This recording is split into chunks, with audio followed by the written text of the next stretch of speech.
Okay, this is the excellent food section of learning how to create vibrant health. This is one of the most important ones.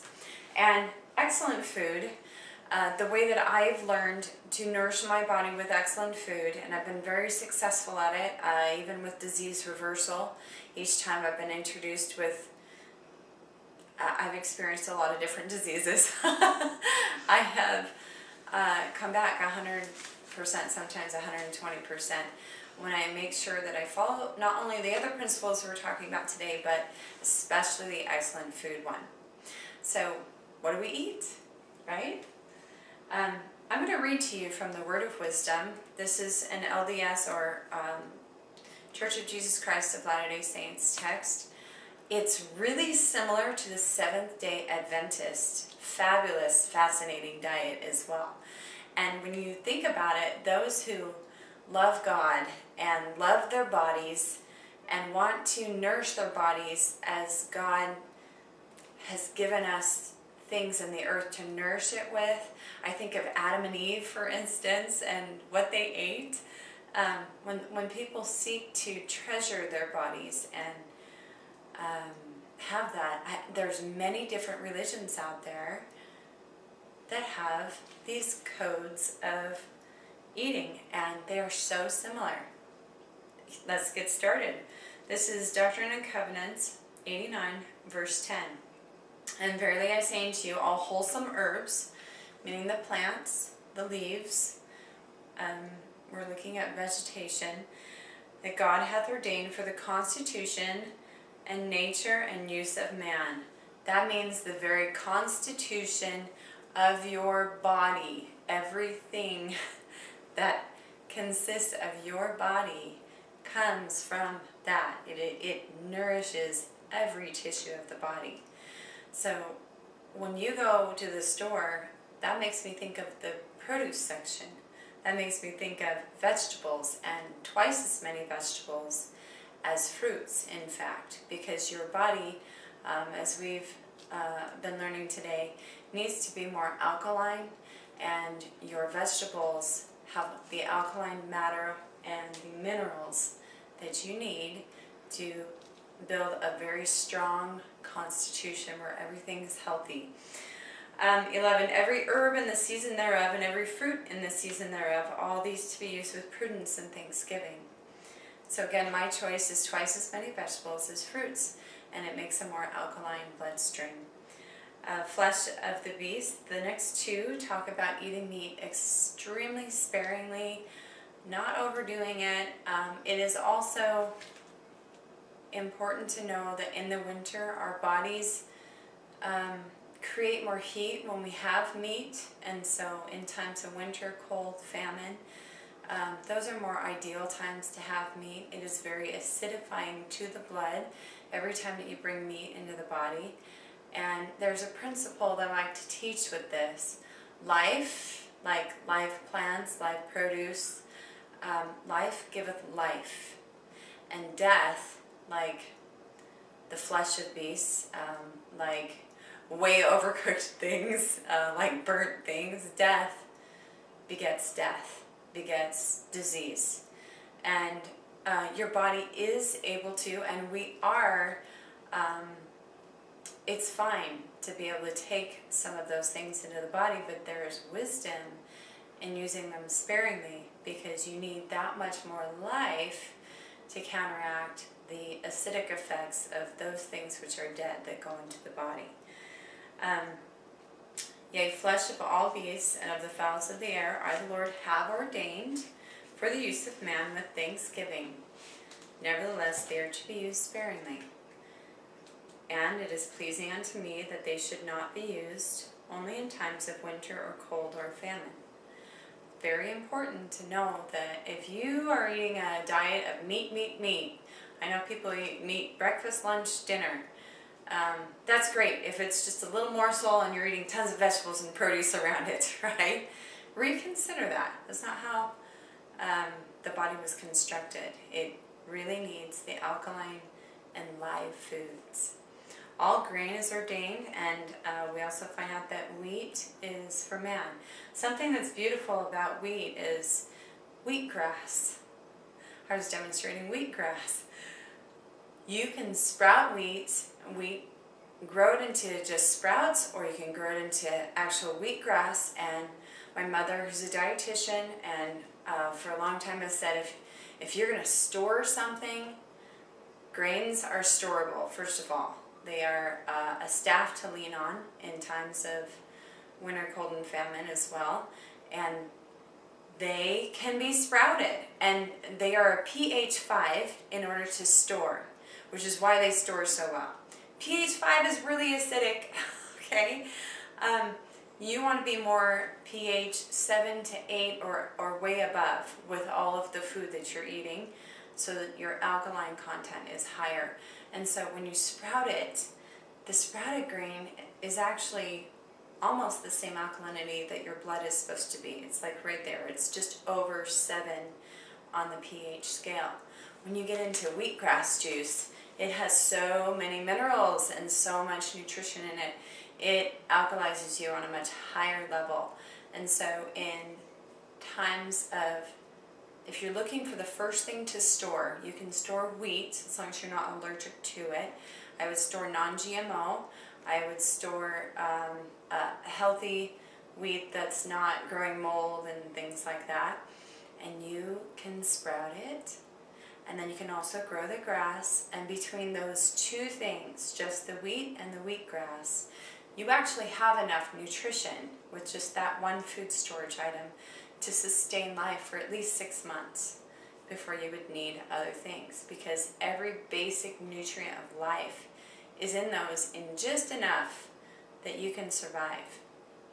And then you're definitely going to want many more things, but consider wheatgrass as one of your staples to alkaline, or to alkalize when you don't have other supplements and things available to you.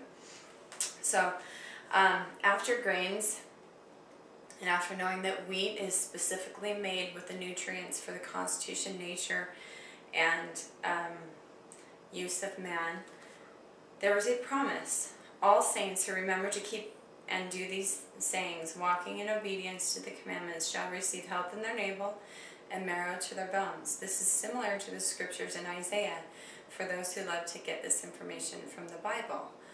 And it's all over in Isaiah. And shall find wisdom and great treasures of knowledge, even hidden treasures. And shall run and not be weary. Sound familiar? Totally Isaiah. And shall walk and not faint. And I, the Lord, give unto them a promise that the destroying angel shall pass by them as the children of Israel and not slay them. Amen. For those who know the other codes of health, they are so similar, and there's a reason for that. You need to have all of those basic things. Did you notice that dairy is not mentioned in the word of wisdom? I want to make a comment about that, and my opinion of that is, I'm not going to tell you that dairy is bad for you. I'm not going to tell you that you actually need it, though, either. So I think it's been ingrained in us that we need dairy because of the American Dietetic Association. And when there was a need for calcium in the diet, which you need a lot of calcium, your bones are mostly calcium, and then phosphorus, and then others.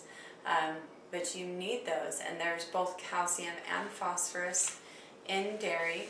We tend to be a vitamin D deficient society, and so the dairy industry went to the American Dietetic Association and lobbied for that spot on the food pyramid and all the other, or the food plates and the other diet plans that the American Dietetic Association has let out. They lobbied for the spot to be the ones who teach that their food will give the calcium, the phosphorus, and the other things. It does. It does give a calcium phosphate that is extremely nutritious to the body. But there's a lot of people who are allergic to dairy, number one. And number two, you don't have to have dairy to get calcium. There's many other ways. And just your plants all of the plants of the earth, we already know, have what is needed for the constitution, nature, and buildup of the body. So you can make sure that you get enough calcium, and there's lots of statistics out there to know what foods have what kind of richness in it. I personally take a whole food calcium supplement and make sure that my body gets plenty of calcium that way, because I can't digest dairy. So no fear, you don't have to have a certain amount of servings of dairy in a day, but just know that all the plants of the earth are where we are given a gift of life in our food on this earth. And I keep looking at this image in my mind of Adam and Eve just eating plenty and plenty of all of the things that they harvested from the earth. And as they hunted or did other things, there's a reason why it's sparing. It's kind of hard to catch all the animals if you're not really good at it, right? No, I'm just kidding, that's not why. But in times of winter, cold, or famine, it is very important to know that, you know, you do have to, if you're a hunter and a gatherer, you do have to eat more meat in the winter, or there's not going to be enough calories. You can't harvest. So think on those things. Think on the times and the seasons, and figure out for you what is the best diet and pathway of health for you. And I would even pray about it as you study. Now, one of the things that I've learned about, if you want to go alkaline with your diet, is Dr. Young's pH Miracle.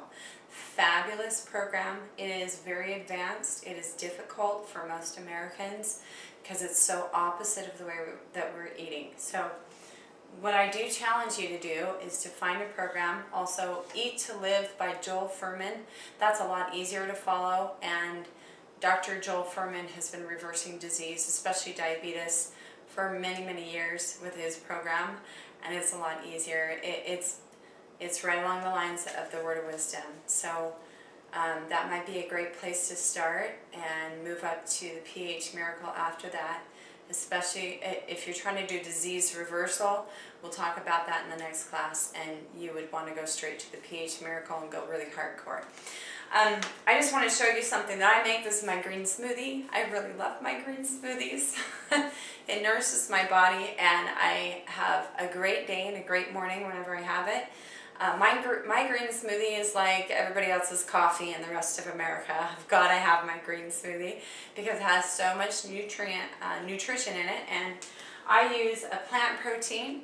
I personally have to supplement with a plant protein with my kind of a lifestyle because I eat tons and tons of vegetables, lots of salads, lots of this, lots of that, just lots of vegetables.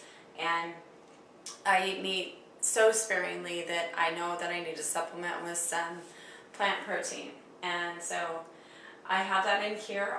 Essential fatty acids, I make sure that I get those every single day. I purposely put things like coconut, the young Thai coconut meat into here, and chia seeds. And then I take raw sources of vitamins as well.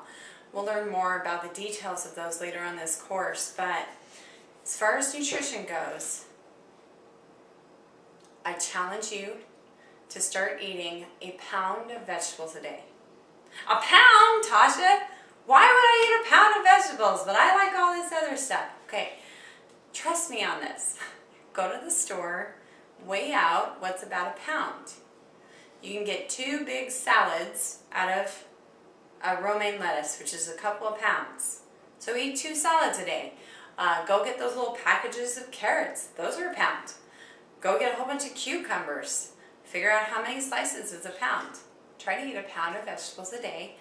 And if you notice a change, keep it going and go to 2 pounds a day. That's my first challenge with your eating. Have fun and let us know your results.